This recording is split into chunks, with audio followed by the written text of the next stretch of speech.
শান্তি। আজকে 20শে ডিসেম্বর 2022 আমরা শুনছি প্রাত সাকার বাংলা মুরলী আজকের মহাবাক্য। এই মহাবাক্যে বাবা বলেছেন, মিষ্টি বাচ্চারা, তোমাদের খুশি হওয়া উচিত যে এখন আমরা এই দুনিয়া এই সব কিছু পরিত্যাগ করে আপন ঘর শান্তিধামে যাব, তারপর সুখধামে আসব। প্রশ্ন, এই বন্ধুর নাজুক কষ্টকর পথে নিরন্তর এগিয়ে যাওয়ার জন্য কোন সাবধানতা অবশ্যই অবলম্বন করতে হবে? উত্তর, কখনো কেউ ব্যর্থ বা অশুভ কথা শোনালে তার বন্ধু হয়েও না। হ্যাঁ, ঠিক ঠিক বলে গ্লানির কথা শোনা অর্থাৎ বাবার অবাধ্য হওয়া। সেজন্য সহৃদয় হয়ে ওই অভ্যাসকে দূর করতে হবে, বাবার আজ্ঞাকারী হতে হবে, জ্ঞানের অঞ্জন পরে নিতে হবে।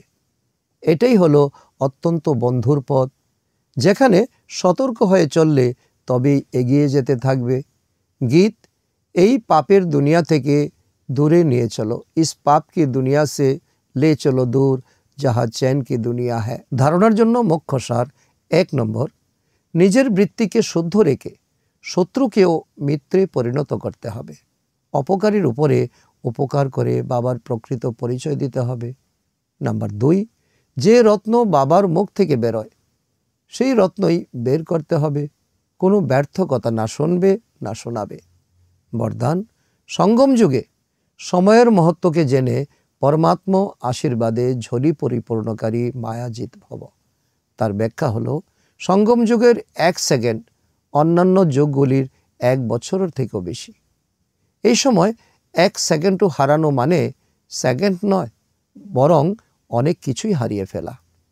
এর মাহাত্ম্য সর্বদা যদি স্মরণে থাকে, তবে প্রতিটি সেকেন্ডে পরমাত্মা আশীর্বাদ প্রাপ্ত করতে থাকবে।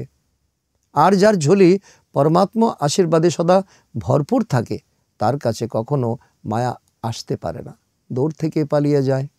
তাই সময়কে বাঁচানো, এটাই হলো তীব্র পুরুষার্থ। তীব্র পুরুষার্থী অর্থাৎ মায়াজিত। আজকের স্লোগান, যে আজ্ঞাকারী হয় সেই বাবার এবং পরিবারের দুয়ার পাত্র হয়ে যায়। সমান, আমি মায়াজিত আত্মা। আচ্ছা, ওম শান্তি।